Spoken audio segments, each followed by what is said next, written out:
Hi, it's Tara. I'm coming in with a new haul that I had recently, and these are just collective hauls. I didn't get all of these at one time, but yeah, let's get started. So one of them is called Sira des Indes. I think that's maybe Siren of the Indies or something like that, or India.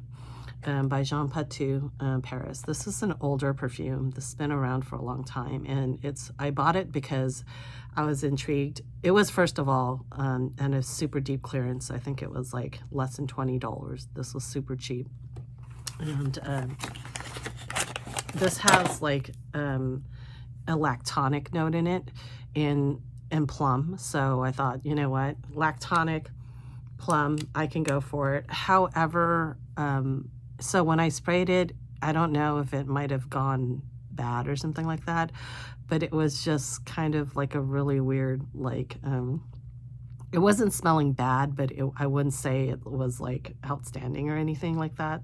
So maybe that's why they have this on sale, because basically it's passes prime, maybe, I don't know. I will spend some time, you know, I will spend some time clearing out all the old perfume maybe that might be stuck in the tube and see if that improves it. So what it smells like slightly plummy, but it also has like a slightly off smelling creamy note in the back end, and that's all I can smell. I don't smell any like distinct like layers or distinct florals or anything like that. That's kind of how it smells. It's not terrible, but I don't know if that's what the effect that they're going for.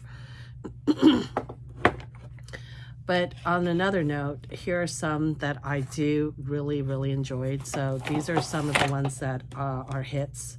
So this one is my new classic, and oops, it's like upside down. So this is Orpheon by Diptyque. It's supposed to go like this. I really hate, I mean, I know they're trying to be like hip or whatever, edgy, but I really hate this design.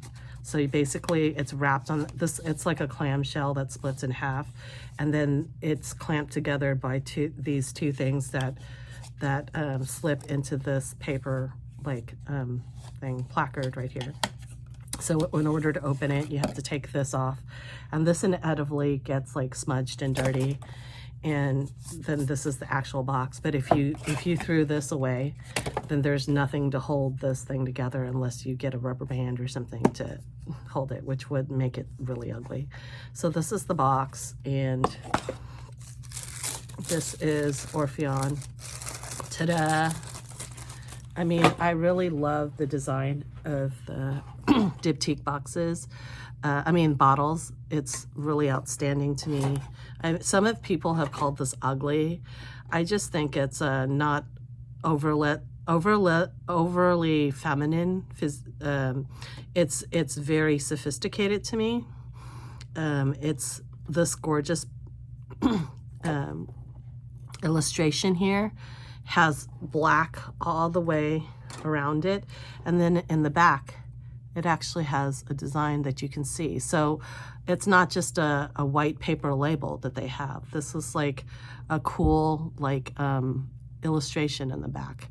So anyways, what is this? And I have not been to Diptyque in a long ass time, so because I thought I had, after Fleur de Peau, I wasn't interested in the other ones that I had seen, because Fleur de Peau, it kind of represents to me kind of like the epitome or like the peak of the sophistication, and I didn't want to get like let down by some other perfumes. I know they put out Capitale, which is like a rose patchouli, and then they have Tempo, which I really liked, which is also a really rich patchouli, but it wasn't enough for me to get it. But this one is outstanding. So this one smells like a very sophisticated and rich person wearing Loro Piana cashmere, and just going about their life, living their best life. That's how it feels to me. It's kind of like it's like Fleur de Peau's less animalic and more friendly sister or cousin. So it has the same light musk and slight soapiness, but not as animalic. It doesn't have, like, I don't think the leather that's more aggressive and thrilling of Fleur de Peau. So this is like a really beautiful and unique smelling perfume. Get your nose on this. If you like musk and you're a musk connoisseur, you might really like this. This also has a like iris. Iris is very nice in here.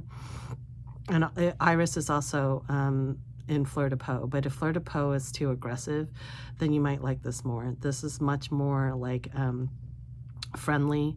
It's not as aggressive and in your face. It's just like a very, very classy. And yeah, this is like the epitome of quiet luxury, I think. You know what I mean? It is distinct though. It doesn't have like sharp edges, but it does have some structure. It's very nice. I would wear this. I'm so happy I finally got this. Another one that I really liked, but is on the lighter side. So this one is Eau de Parfum. So this one is not loud. It's not going to be huge projecting, but you can smell it. It smells really good. This one is less loud. This is Eau de Toilette. So this is called L'Eau Papier, and that means paper. Papier means paper in French. So it's this clear bottle with this, I think these are grains because this has a note of sesame in it. This is also a light kind of ephemeral musk with sesame in it. So what happens is the sesame is not oily or anything like that. It is actually really nice, and it's quite unique. It has a slightly nuttiness to it, but it's not like oily or overtaking or greasy. One of the ones that had a note of sesame that I really hated was the Ange au Démon, that one in the purple glass. That one was kind of like really sweet and syrupy and leathery, and then they put in this sesame and it was kind of like oily. That one was kind of nasty because it had like violets and leather and sweetness and sesame. That was terrible. This one is kind of like light and airy, slightly soapy musk. It's really, really, really good. A lot of people might think that this is too ephemeral and too fleeting. I think that might be because some of the people are anosmic to the musk, because I've actually had some people coming up to me saying that I smelled really good hours after I thought it was disappeared. So I really like this, but please try it before you buy it because it probably isn't for everybody, but it's definitely for me. So Diptyque, you're back. Thank you. Thanks for these. Another one that was like I really looked forward to getting, and I was able to get this like on Harrods.com for a cheaper price than at Hermes, is this. So this was really hyped. I mean, not hyped, but it was, you know, given a lot of respect. And this is something that I was looking forward to. It's called Violette Volynka. So Violette Volynka. Volynka is, if you think it sounds Russian, it is. So Volynka is a way of processing leather, I think, in Russia. And Russian leather is very famous. Like, you know, Chanel has the Cuir de Russie, which is Russian leather. So they're famous for using birch, which has a tar-like scent to treat the leather there. So Russian leather has a birch-like type of leather, tarish notes to it. So I was expecting like a really, and this has violets. So violets and leather make like a really nice accord. And I already have a bunch of violet leathers. One of them is Alaya, the dark bottle.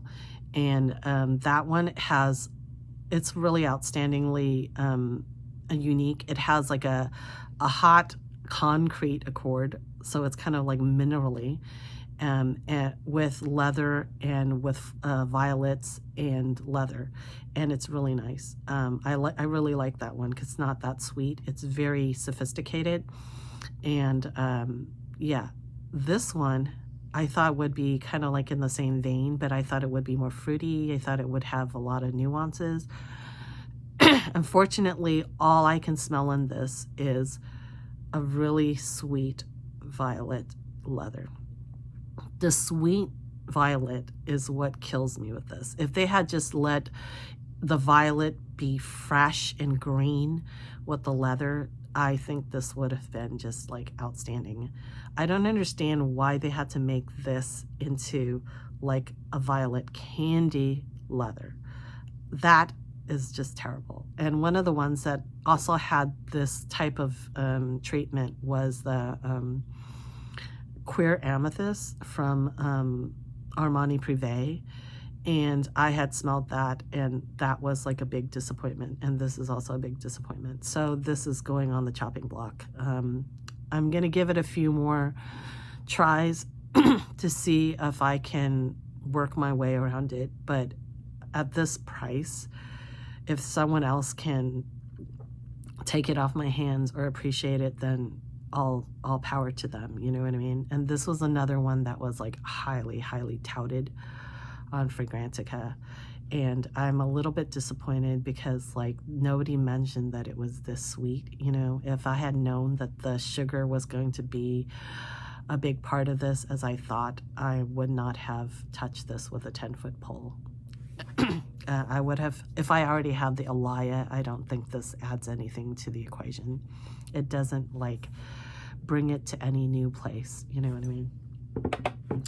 Another one that I got, this is like another blind buy, and this one,